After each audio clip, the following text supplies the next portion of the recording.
Bonjour à tous. Aujourd'hui, nous sommes le lundi 20 octobre 2025 et notre ami Paul Craig Roberts est avec nous. Bienvenue, Paul. Merci. Paul, commençons par ta compréhension du soi-disant plan de paix de Trump. Tu penses qu'il ne va pas fonctionner. Nous savons qu'Israël a attaqué Gaza après la signature de cet accord. Plus de 120 bombes ont été larguées sur les Gazaouis hier et aujourd'hui. Plus de 40 Palestiniens ont été tués, assassinés. Voici ce que Donald Trump a dit, sa réaction à ce que fait Israël.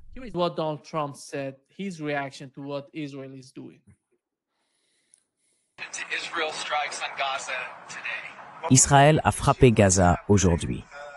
Eh bien, nous allons devoir voir ce qui se passe. Nous voulons nous assurer que tout se déroule de manière très pacifique avec le Hamas.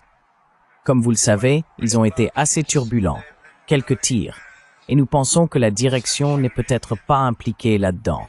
Vous savez, quelques rebelles à l'intérieur. Mais dans tous les cas, la situation sera gérée correctement. Le cessez-le-feu est-il toujours en vigueur?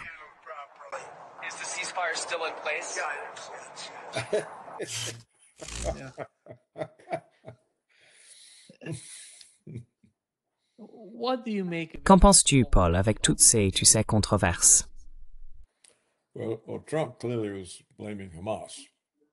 Eh bien, Trump a clairement accusé le Hamas. Mais bien sûr, le Hamas n'a pas d'avion ni de bombes américaines à se larguer dessus. Hier, c'était le 10e jour du cessez-le-feu et Israël a bombardé des maisons, des écoles, des hôpitaux, tuant 45 personnes en blessant une centaine d'autres. C'est le 10e jour de violation du cessez-le-feu que Trump affirme toujours en vigueur. Donc, comme je le pensais depuis le début, le cessez-le-feu n'en est pas vraiment un. C'était un moyen de tromper le Hamas, de récupérer les otages. Et bien sûr, ce ministre israélien a déclaré « Dès que nous aurons récupéré les otages, nous recommencerons à bombarder. » Et ils l'ont fait. Je trouve pathétique que Trump se ridiculise, qu'il ridiculise son pays. Je trouve pathétique que personne n'arrête ce génocide.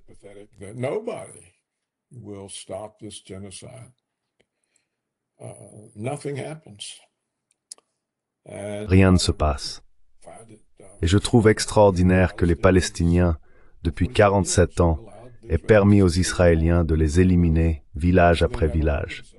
Ils ne se sont jamais armés, ils ne se sont jamais unis. Ils étaient plus nombreux que les Israéliens. Ils auraient pu gagner une guerre. Ils n'ont rien fait. Les Arabes n'ont rien fait. Les démocraties occidentales n'ont rien fait. Et nous continuons à leur envoyer des bombes pour bombarder des femmes et des enfants. Nous continuons à envoyer l'argent pour acheter nos représentants à la Chambre, au Sénat et à la présidence. C'est donc une situation tout à fait stupéfiante. Les États-Unis n'ont pas de souveraineté. Ils ne peuvent rien faire que désapprouver Israël. Et peu importe ce que dit Trump, ce qu'il dit un jour, il dit le contraire le lendemain, ou ce qu'il dit le matin, il dit le contraire l'après-midi.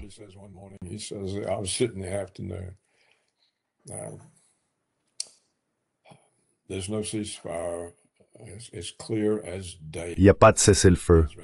C'est clair comme de l'eau de roche. Les Israéliens vont éliminer la Palestine, et s'il le faut, tout le peuple avec. Et personne ne fait rien.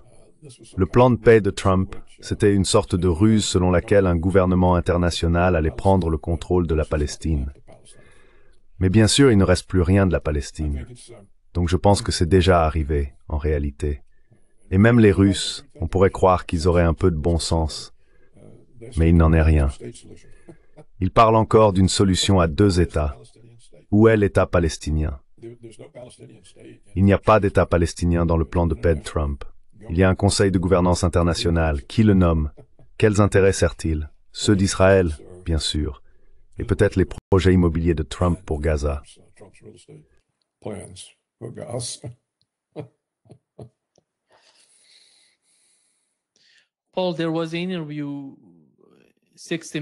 Paul, il y a eu une interview, 60 minutes à réaliser un entretien avec Steve Witkoff et Jared Kushner. On leur a demandé, avant la signature de l'accord, Jared Kushner s'était rendu à Gaza et avait vu ce qui s'y était passé. On lui a demandé comment il décrirait la situation, et il a répondu que cela ressemblait à l'utilisation de bombes nucléaires. que tout était détruit, démoli. Puis on lui a demandé s'il pensait que ce qu'il voyait relevait d'un génocide. Il a répondu non, que ce n'en était pas un. Et ensuite, Steve Witkoff est intervenu et a dit qu'il pensait que ce n'était pas un génocide, mais une guerre. Quelle est cette guerre, selon vous? Était-ce une guerre? La guerre, c'est ce qui se passe en Ukraine. Deux armées qui s'affrontent. L'une est soutenue par les États-Unis et tout l'Occident. Et de l'autre côté, il y a une autre armée. Deux armées qui se battent avec des armes modernes et sophistiquées. Avons-nous la même situation en Palestine? Do we have the same situation in Palestine? No, of course not. No. Bien sûr que non. Le Hamas n'est pas une armée. Il n'a ni chars, ni artillerie, ni force aérienne. Les seuls missiles qu'il possède sont ces engins artisanaux relativement inoffensifs qui touchent rarement une cible. Ils se battent principalement avec des fusils, ou peut-être avec un type d'explosif qu'ils peuvent dissimuler dans les décombres pour qu'un Israélien marche dessus ou qu'un char passe dessus. Mais ce n'est pas une guerre, bien sûr que non, c'est un génocide. Si c'est une guerre, c'est une drôle de guerre, où presque toutes les victimes sont des mères et des enfants, dont aucun n'est armé. Donc non, ce n'est pas une guerre, c'est l'extermination du peuple en Palestine. Cela dure depuis 1947, cela ferait 78 ans. Ah! 78 years. And for 78 years, the world has done nothing whatsoever. Et pendant 78 ans, le monde n'a absolument rien fait à ce sujet. Mais il se pavane en parlant des grandes démocraties morales qui continuent de soutenir Israël pendant qu'elles détruisent la Palestine. Je veux dire, les cartes racontent l'histoire. Il suffit de les regarder. Il y a 4 cartes côte à côte. Au début, presque toute la Palestine est palestinienne, et à la fin, il ne reste que quelques minuscules points palestiniens.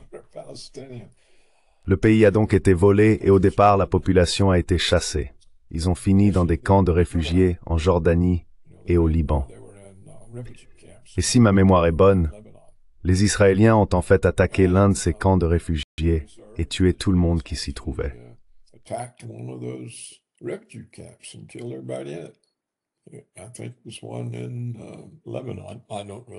Je crois que c'était au Liban. Je ne me souviens pas vraiment.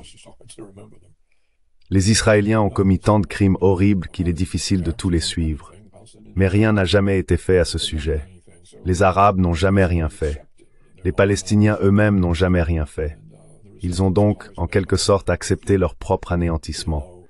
Et la résistance est toujours venue d'un nombre relativement restreint de personnes.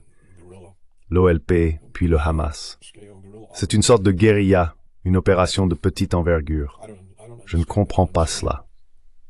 Je ne comprends pas. Les États-Unis avaient autrefois des présidents capables de prendre une décision morale et d'avoir le pouvoir de la faire respecter.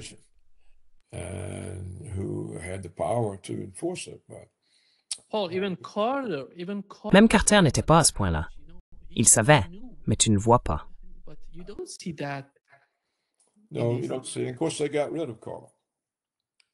Non, tu ne vois pas. Bien sûr, ils se sont débarrassés de Carter. Et quand il a publié son livre, comment s'appelait-il déjà? Paix, pas apartheid. Tous les Juifs du conseil du Carter Center ont démissionné.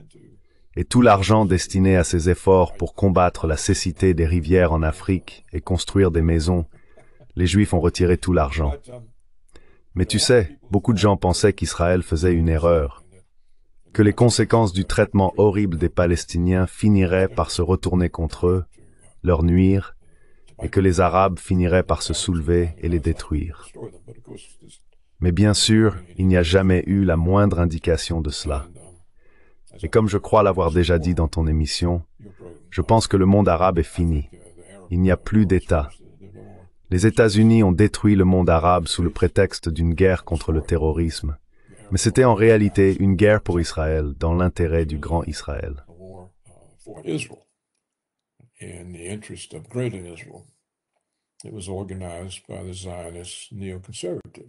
Cela a été organisé par les néoconservateurs sionistes.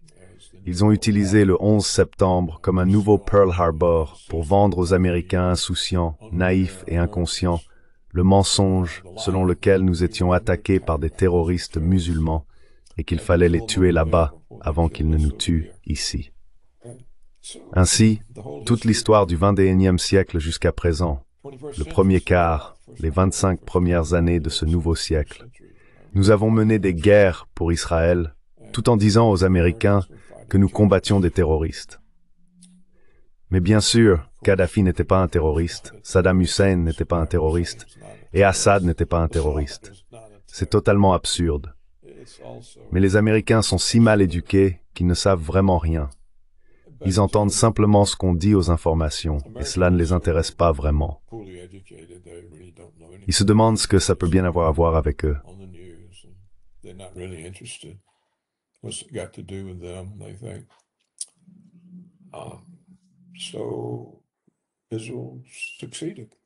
Alors Israël a réussi. Donc tout est fini. Ce n'est plus qu'une question de savoir comment ça se termine. C'est enfin maquillé. Vous savez, Trump fait de son mieux pour l'embellir pour Israël, comme si c'était un grand accord de paix, le cessez-le-feu, et cette idée d'un conseil de gouvernance pour la Palestine, et lui qui l'a reconstruit en une sorte de station balnéaire où tout le monde serait à l'aise, gagnant de l'argent. Mais il l'embellit pour Israël, et eux ne le laissent pas faire. Ils disent non, nous allons les tuer, nous récupérerons les otages, et ils bombardent sans cesse encore et encore. Ainsi, ils détruisent le cessez-le-feu, le faux cessez-le-feu que Trump crée pour leur permettre de prendre la Palestine en silence. Ils sont d'une méchanceté si agressive. Ils ne s'arrêteront pas, et le monde ne fait rien. Et comme je le dis, les Palestiniens non plus n'ont rien fait.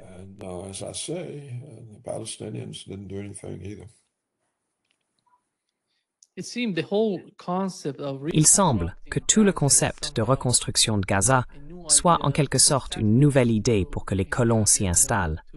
Ils disent que les Gazaouis peuvent y vivre. Mais qui va diriger Gaza? C'est important.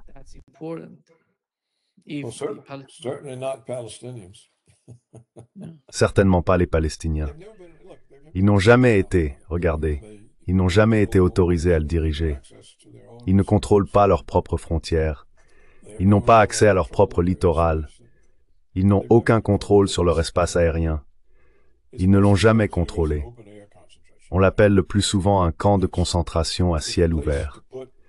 C'était un endroit où l'on plaçait les Palestiniens chassés de leur village en Cisjordanie, lorsque la Jordanie et le Liban étaient pleins de camps de réfugiés et n'en voulaient plus. Et je veux dire, vous savez, 3 générations de Palestiniens sont nés dans des camps de réfugiés. Je pense qu'il y a plus de Palestiniens dans ces camps à l'extérieur de la Palestine qu'en Palestine même. Donc je pense que c'est une conclusion évidente. La Palestine, c'est fini. Je ne m'en réjouis pas. Cela semble simplement être un fait.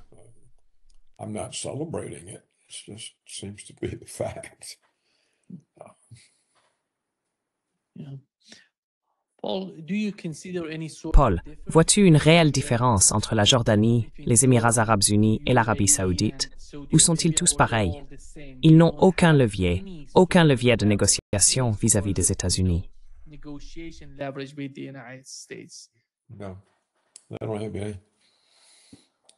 Non, ils n'en ont pas. On pourrait penser que les Saoudiens en auraient à cause du pétrole, mais non, ils n'en ont pas. Les Saoudiens ont essayé, et essayent peut-être encore, de conclure un accord avec le Pakistan. Même si les Pakistanais ne sont pas arabes, ils possèdent des armes nucléaires, et Israël a désormais déclaré que l'Arabie saoudite et le Pakistan faisaient partie de ce qu'ils appellent le Grand Israël. Cela signifie donc que l'Arabie saoudite et le Pakistan peuvent s'attendre au même traitement que la Libye, l'Irak et la Syrie. Peut-être qu'ils s'uniront d'une manière ou d'une autre, et que le parapluie nucléaire du Pakistan couvrira l'Arabie saoudite et servira de contrepoids aux armes nucléaires israéliennes.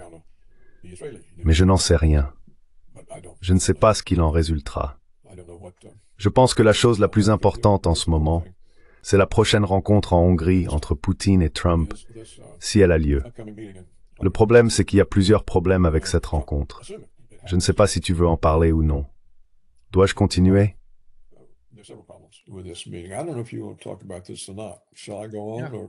Allez-y, et Paul. Oui. Vous voyez les envoyés représentant Poutine et ceux représentant les États-Unis ou Trump ont leurs propres agendas. Ce sont des hommes d'affaires. Et l'envoyé de Poutine, dans la mesure où mes connaissances sont plus ou moins exactes, agit dans l'intérêt de ses amis du monde des affaires dont les liens se trouvent en Occident, pas avec les BRICS.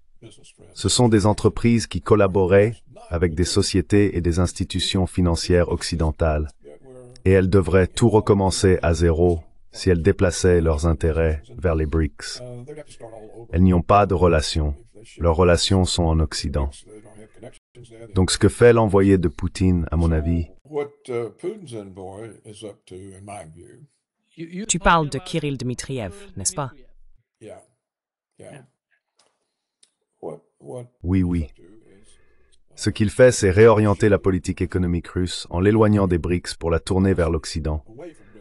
Donc il va tromper Poutine, le pousser à faire des concessions qui permettront à son agenda de l'emporter et qui lui vaudront des points auprès de l'Occident. Et je pense qu'il en va de même pour les envoyés de Trump, Kellogg et Witkoff. Encore une fois, je crois que Witkoff est un multimilliardaire. Kellogg était l'héritier de la fortune des céréales Kellogg. Il a des connexions dans les affaires internationales. Donc eux aussi ont le même motif que Kirill Dmitriev, leurs intérêts économiques. Et c'est pour cela qu'ils agissent, pas pour résoudre le vrai problème, à savoir la présence de l'OTAN et des bases de missiles américaines à la frontière de la Russie. Ce n'est pas leur intérêt.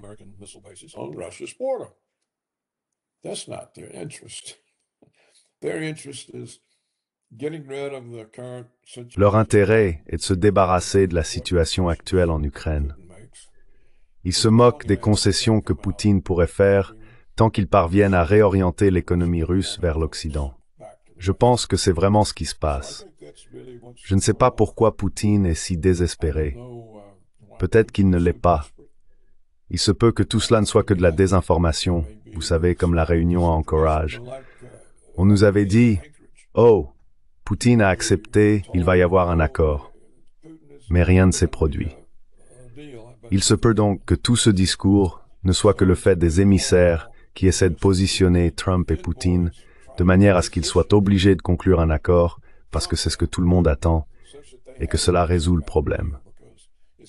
Et c'est ça en réalité ce qui se passe.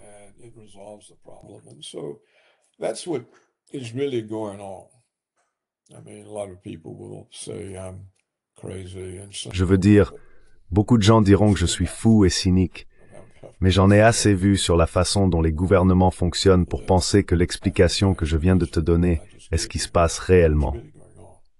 L'idée que Trump, qui ne prête pas attention à ce qu'on lui dit, il est habitué à te dire quoi faire, pas à écouter, comprendrait ce que Poutine entend par un accord, je n'y crois pas une seconde. Je pense toujours qu'il n'en a aucune idée. Et l'accord ne concerne pas seulement l'arrêt du conflit en Ukraine. Cela ne résout rien pour Poutine. Le problème pour Poutine, comme il l'a clairement indiqué, c'est que la Russie n'a aucune sécurité. Il y a des forces de l'OTAN tout autour de ses frontières et des bases de missiles américaines en Pologne et en Roumanie.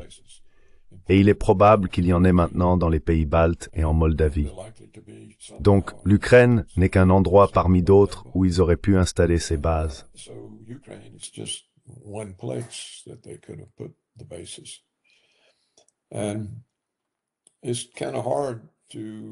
Et il est plutôt difficile d'imaginer Trump tenir tête au complexe militaro-industriel, le complexe militaro-sécuritaire, et dire « Très bien, nous nous retirons des frontières de la Russie ». Ils ne veulent pas de ça. Ils veulent les profits tirés des armements, de la course aux armements, des conflits. Une telle bête ne sert pas les intérêts de la paix. Personne n'en parle.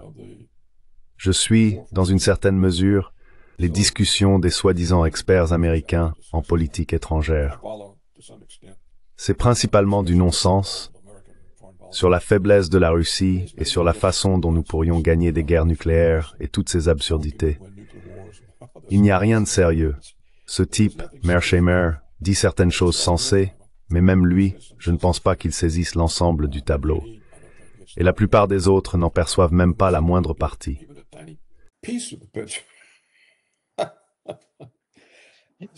Personne ne veut entendre Mearsheimer, Paul Craig Roberts. Personne. Il se moque de ce dont parle Mearsheimer. What Mearsheimer is talking about. Yeah, they don't want to hear him, so you know for certain they don't want to hear him. Oui, ils ne veulent pas l'entendre. Donc tu sais avec certitude qu'ils ne veulent pas m'entendre non plus. And you know, Gilbert, Alors, et tu sais, Gilbert Doctorow, il y a une semaine ou deux, a finalement vu les choses comme moi, que Poutine provoquait la guerre qu'il voulait éviter en acceptant chaque provocation et en n'ayant aucune ligne rouge, ou du moins aucune ligne rouge appliquée. Et il a enfin dit ce que je dis depuis toutes ces années. and he finally said that what Eh bien, l'autre jour, notre ami Larry Johnson a publié sur son site une attaque ad hominem incroyable contre Doctorow. Ce n'était pas écrit par Larry. C'était écrit par 3 personnes dont je n'avais jamais entendu parler. it wasn't written by Larry, it was written by 3 people I've never heard of. It was all total nonsense. It was just nonsense. C'était complètement absurde. But it was a real Juste absurde.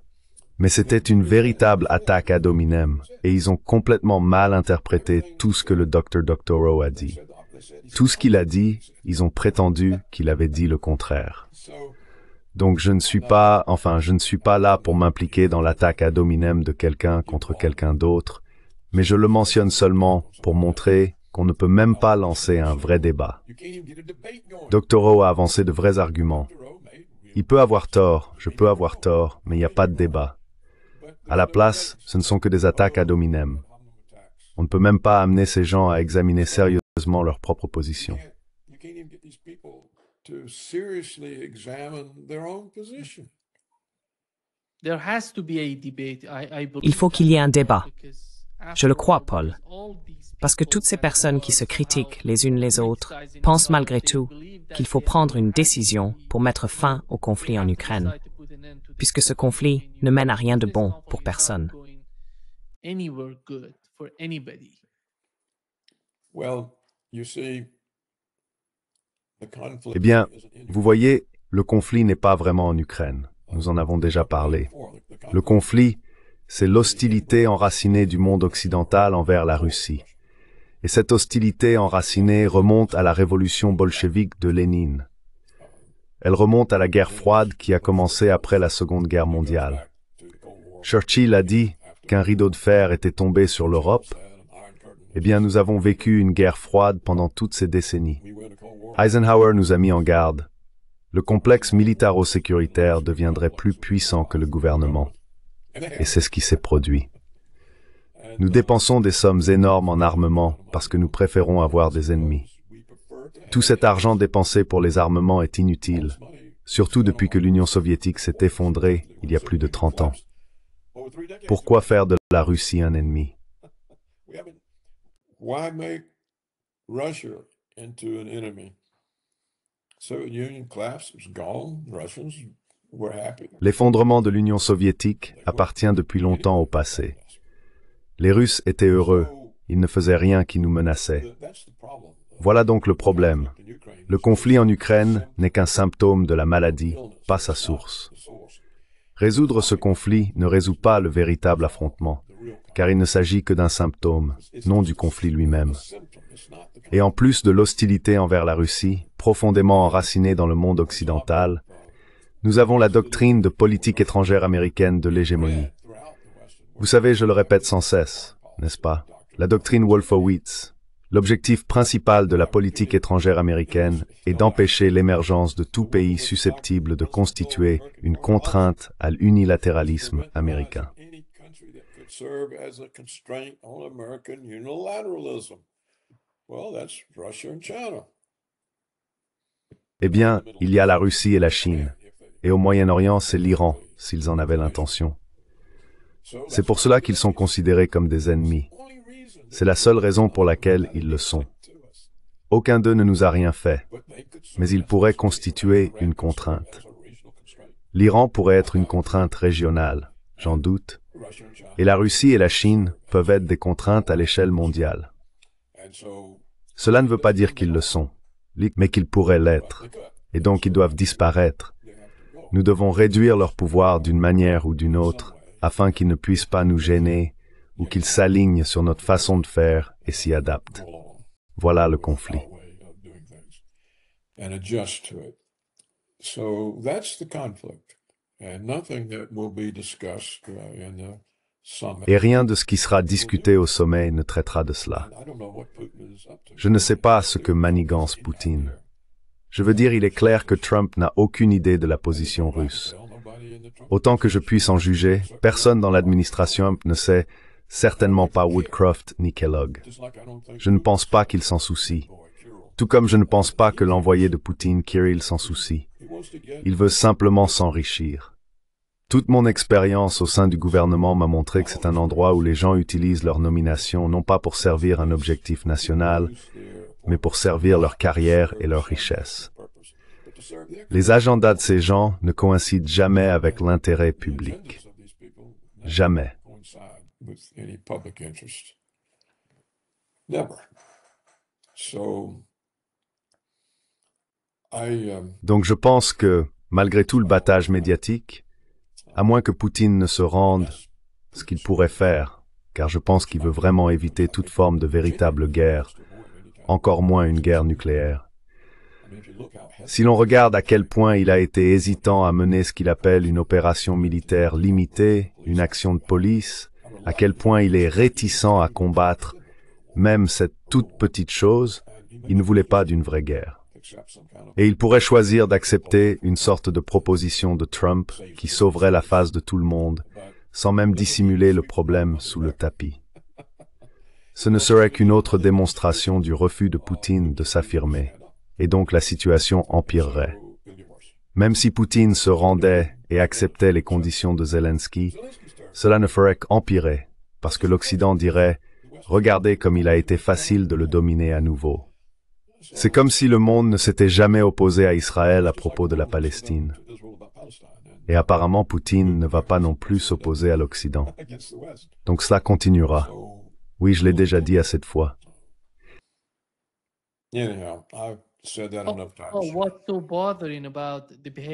Ce qui est si troublant dans le comportement de Donald Trump, c'est qu'il pense pouvoir obtenir quelque chose de pacifique, comme ce qu'il a obtenu entre certains États arabes.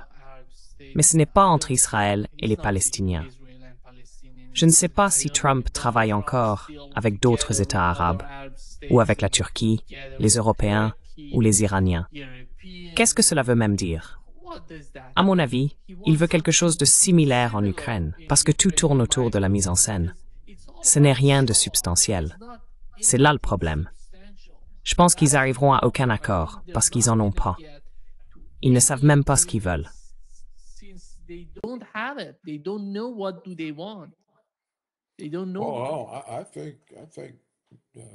Ils ne savent pas.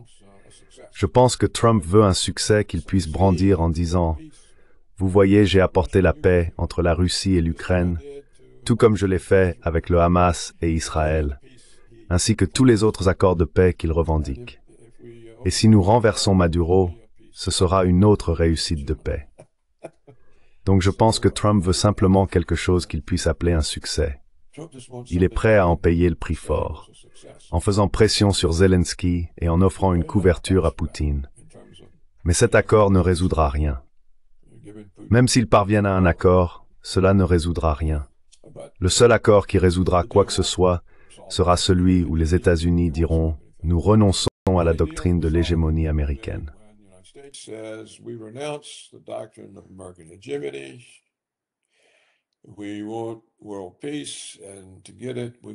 Nous voulons la paix dans le monde, et pour y parvenir, nous allons devoir éloigner l'OTAN des frontières de la Russie. C'est ce que nous devons faire, sinon le conflit continuera.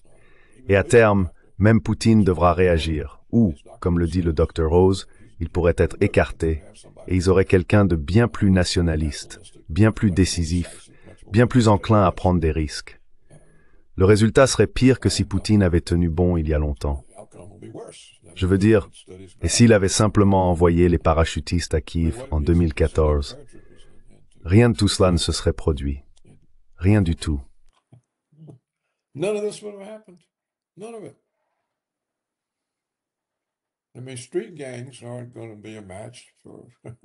Je veux dire, les gangs de rue ne feront pas le poids face aux troupes militaires russes. Mais il n'a rien fait.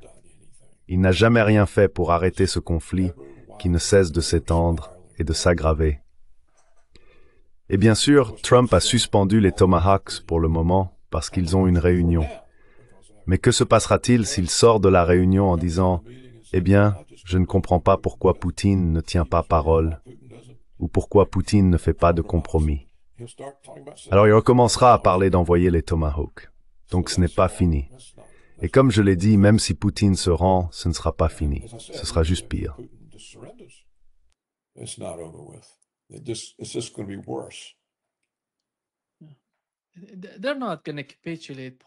Ils ne vont pas capituler, Paul. Nous savons que la Russie est dans une bien meilleure position aujourd'hui qu'elle ne l'était avant le début de la guerre en Ukraine. Mais Donald Trump pense d'une manière ou d'une autre qu'il peut faire pression sur l'Inde. Son récent commentaire était qu'il lui avait promis de ne pas acheter de pétrole russe, ce qui, selon des sources indiennes, était faux. Et encore une fois, il l'a répété. Voici ce qu'il a dit, Paul.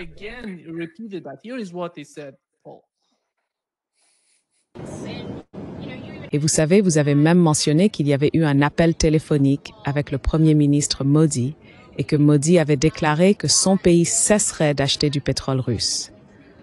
Oui, il va arrêter d'en acheter. Mais l'Inde a dit qu'elle n'était pas au courant de cela. Eh bien, dans ce cas, ils vont simplement continuer à payer beaucoup de droits de douane. S'ils ont dit cela, mais je ne crois pas qu'il l'ait dit. Non. J'ai parlé avec le Premier ministre Modi de l'Inde et il m'a dit qu'il n'allait pas faire l'affaire du pétrole russe. Mais pourquoi l'Inde dirait-elle qu'elle ne va pas faire cela? Je ne sais pas, mais s'ils veulent dire ça, alors ils continueront simplement à faire face à d'énormes tarifs douaniers. Et ils ne veulent pas de ça.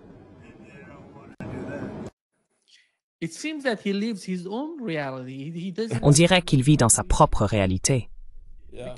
Parce que nous n'avons rien entendu de l'Inde, allant dans le sens de ce que prétend Donald Trump, qu'ils auraient dit qu'ils n'allaient plus acheter de pétrole russe.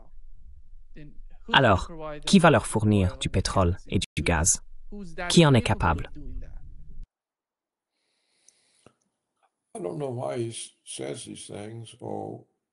Je ne comprends pas pourquoi il dit ces choses, ni pourquoi il pense que cela nuit à la Russie si l'Inde n'achète pas son gaz et son pétrole. J'ai déjà dit, et Michael Hudson et moi avons écrit à ce sujet il y a quelques années, que la politique économique de l'époque, dictée par cette femme de la Banque centrale à Moscou, était erronée. La Russie n'a pas besoin de devises étrangères. Elle peut financer son propre développement, simplement en créant des roubles. Les devises étrangères sont inutiles. Qu'est-ce qu'ils peuvent en faire? Eh bien, en ce moment, rien à cause des sanctions. Mais avant les sanctions, d'accord, vous vendez du pétrole, vous obtenez des dollars, mais vous ne pouvez pas dépenser ces dollars en Russie.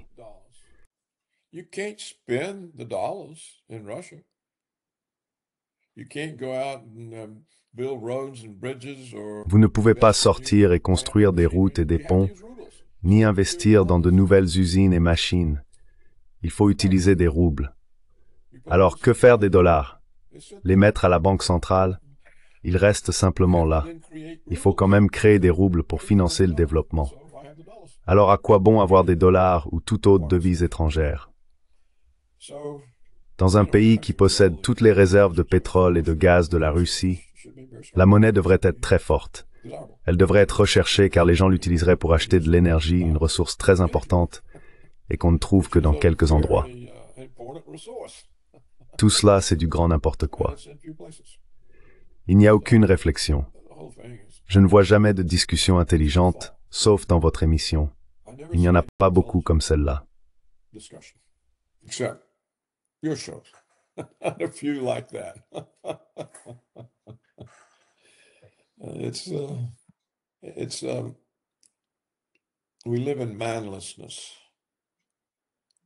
Nous vivons dans un monde sans humanité, et les gouvernements sont tous perdus dans l'absurdité. La seule façon pour eux de faire en sorte que l'Inde cesse d'acheter du gaz et du pétrole russe serait de soudoyer le gouvernement indien. Ils pourraient dire « Tiens, Modi, voici 10 milliards de dollars. Maintenant tu es riche, Mais cet argent disparaîtra si tu achètes du gaz russe. C'est à peu près tout ce qu'il pourrait faire. J'ai tendance à penser que les pays plus récents ont davantage de chances que leurs dirigeants agissent, au moins parfois, dans l'intérêt national. L'Inde est sortie de siècles de domination coloniale. La Russie et la Chine sont sorties de décennies de régimes communistes hautement irrationnels, où il n'y avait vraiment rien. Je me souviens avoir été envoyé en Union soviétique comme étudiant d'échange au début des années 1960.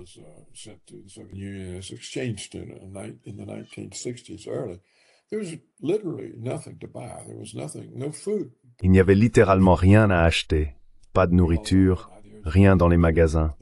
Il n'y avait rien. Nous rêvions tous d'obtenir ces chapeaux cosaques en fourrure russe. C'était un rêve. Personne n'en avait jamais vu un. Ils sont sortis de tout cela.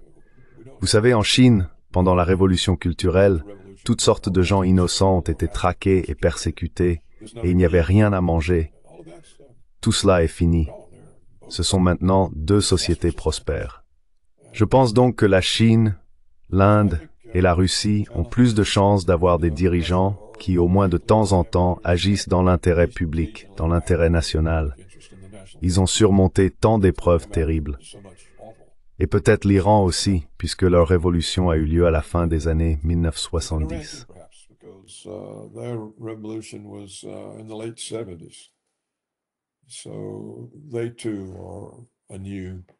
Ainsi, eux aussi sont un nouveau pays, libre de nous, libre des Britanniques, libre des Russes.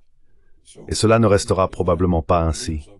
Vous constaterez sans doute que les dirigeants de ces quatre pays, la Russie, la Chine, l'Inde et l'Iran, sont plus en phase avec leurs intérêts nationaux et populaires que ceux de l'Occident. Le problème, c'est que la Russie a été tellement conditionnée par Voice of America et Radio Free Europe, et que le système communiste était si terrible, qu'un grand nombre d'entre eux sont simplement pro-occidentaux. Je pense que cela peut rendre difficile pour Poutine de prendre de bonnes décisions. Nous verrons bien. La rencontre entre Trump et Poutine approche. Le considérez-vous comme nos chances de voir cela? Je le pense, oui. Je crois que c'est la dernière chance. Nous verrons si cela a plus d'effet que la rencontre en Alaska dont on nous a dit qu'elle était formidable, ils s'étaient mis d'accord, blabla. Enfin, rien ne s'est passé, nous verrons bien. Mais ce qui risque d'arriver, si rien n'en sort que Trump puisse exploiter, c'est qu'il sera profondément déçu. Il fait face à un échec, pas à un succès. Voyez, c'est un risque pour Trump de se lancer dans ce genre d'affaires, car elles peuvent échouer. Et alors, oh, Trump a encore échoué. Si cela se produit, il sera très frustré et amer envers Poutine. Et il en voudra à Poutine, pas à lui-même, ni à ses conseillers. Et on pourra le voir brandir à nouveau les tomahawks. À un moment donné, je ne pense pas que Poutine puisse continuer à ne jamais réagir.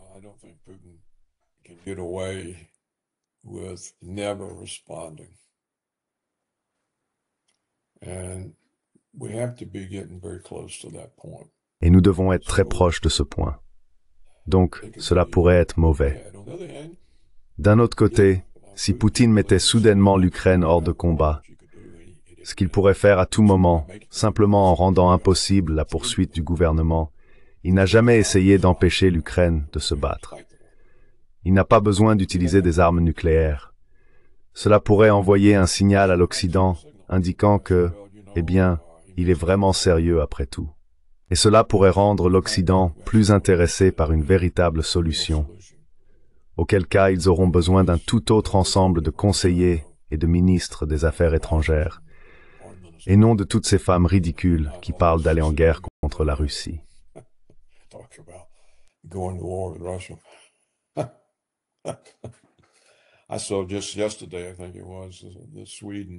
J'ai vu hier, je crois que c'était hier, le ministre suédois de la Défense, je crois que c'était bien lui, dire que la Suède devait se préparer à la guerre avec la Russie.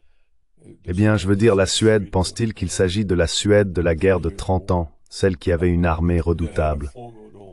Ce n'est pas le cas. Les Suédois ne peuvent même pas protéger leurs propres femmes contre les envahisseurs immigrés. Ils vont faire la guerre à la Russie.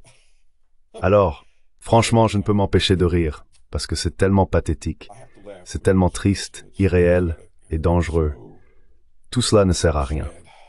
And unreal and dangerous. And it's all for nothing. Paul, before wrapping up, the situation with Paul, Venezuela avant de is conclure, la situation au Venezuela devient critique. Donald Trump came out Donald and Trump est sorti et a attaqué Rand Paul.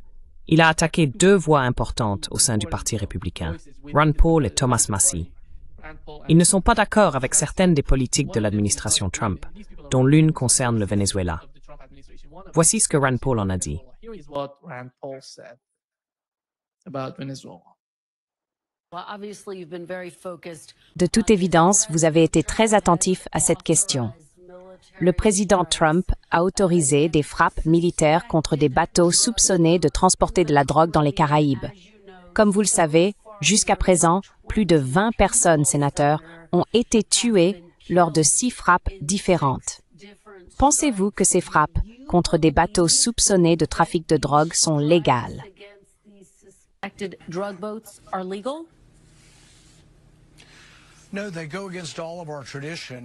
Non, ils vont à l'encontre de toutes nos traditions. Vous savez, quand on tue quelqu'un et qu'on n'est pas en guerre, pas dans une guerre déclarée, il faut au moins connaître son nom. Il faut l'accuser de quelque chose. Il faut présenter des preuves. Donc, toutes ces personnes ont été tuées sans que nous connaissions leur nom, sans aucune preuve d'un crime. Et depuis des décennies, voire des siècles, quand on intercepte des gens en mer, dans les eaux internationales ou dans ses propres eaux, on annonce qu'on va monter à bord du navire et qu'on recherche de la contrebande de marchandises ou de la drogue.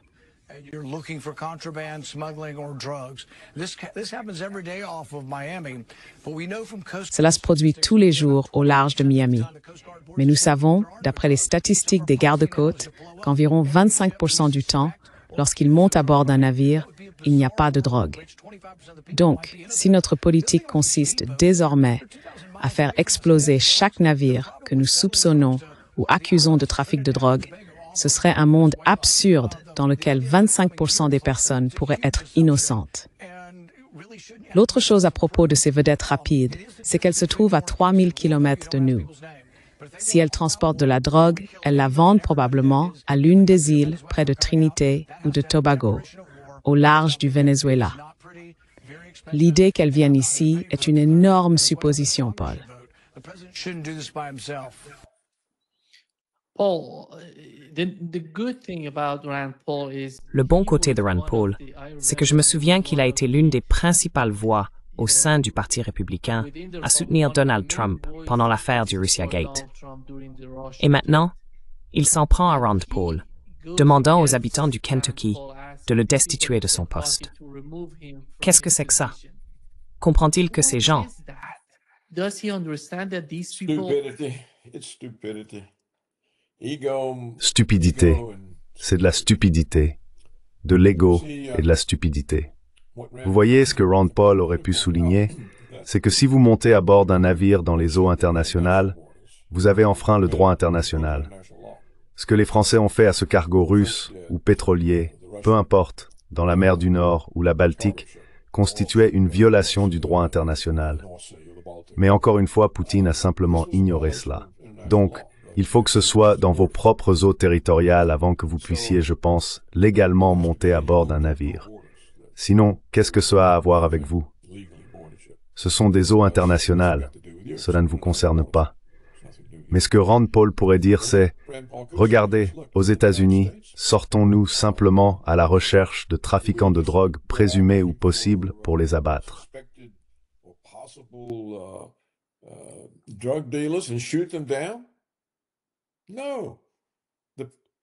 Non, la police serait arrêtée pour meurtre. Il faut les arrêter, rassembler des preuves, les inculper, les traduire en justice. Mais nous n'avons pas le droit, personne en Amérique, ni agent fédéral, ni policier local ou d'État, n'a le droit de simplement abattre des trafiquants de drogue présumés. C'est du jamais vu. Alors pourquoi aurait-il le droit de tirer sur des personnes soupçonnées dans les eaux internationales?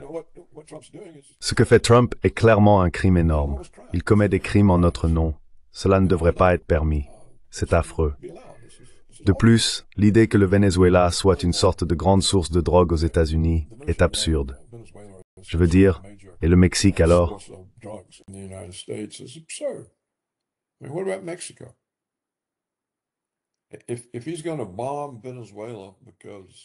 S'il veut bombarder le Venezuela parce qu'il dit, ou qu'un idiot lui a dit que le Venezuela fabrique de la drogue et l'envoie en Amérique, eh bien alors il peut bombarder le Mexique. Nous savons qu'il fabrique de la drogue au Mexique, ici même. Et il peut bombarder la Chine, parce que, selon certains rapports, ils peuvent être totalement faux, on ne sait plus à quoi se fier, le fentanyl qui a tué George Floyd serait fabriqué en Chine et vendu ici. Alors, on va aller bombarder la Chine. Et où cela nous mènera-t-il? Tout cela. Écoutez, cette histoire de drogue n'est qu'un prétexte pour renverser un gouvernement qui a dépossédé les États-Unis des avoirs du Venezuela. Nous avions ces avoirs. Chavez a été élu, probablement l'un des premiers à vraiment représenter les Vénézuéliens, et il les a nationalisés en disant « Écoutez, qu'est-ce que vous faites avec notre propriété ?»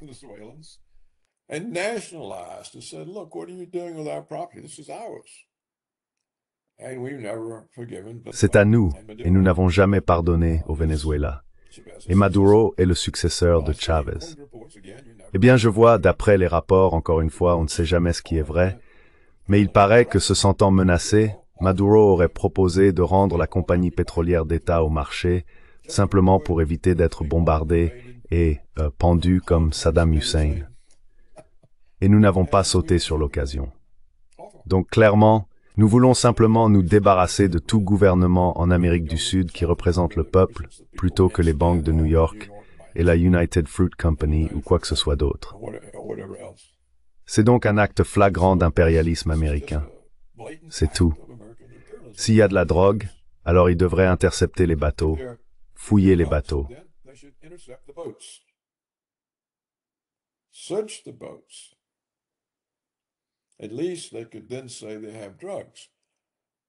Au moins, dans ce cas, ils pourraient dire qu'ils ont trouvé de la drogue. Mais s'ils interceptent les bateaux dans les eaux internationales, ils enfreignent le droit international. Et rien n'indique que la drogue était destinée à venir ici. Je veux dire, s'ils interceptent un bateau avec une caisse étiquetée livrée à un tel en Floride, c'est peu probable que ce soit le cas. Donc ici, on voit que Trump n'arrive pas à écouter les bons conseils. Il n'arrive pas à écouter un type qui est sincèrement de son côté, qui a essayé de le défendre pendant l'époque du Russia Gate, quand la CIA, le FBI, le Parti démocrate et un tas de républicains essayaient de piéger Trump et de l'envoyer en prison. Et c'était l'un des rares types à se battre contre ça. Et pourtant, il refuse toujours de l'écouter.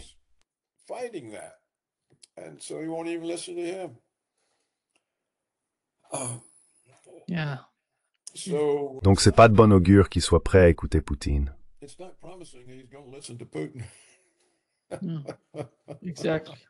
Exactement. Je pense que c'est bien là le problème. Oui. Merci beaucoup, Paul. C'est toujours un grand plaisir de parler avec toi.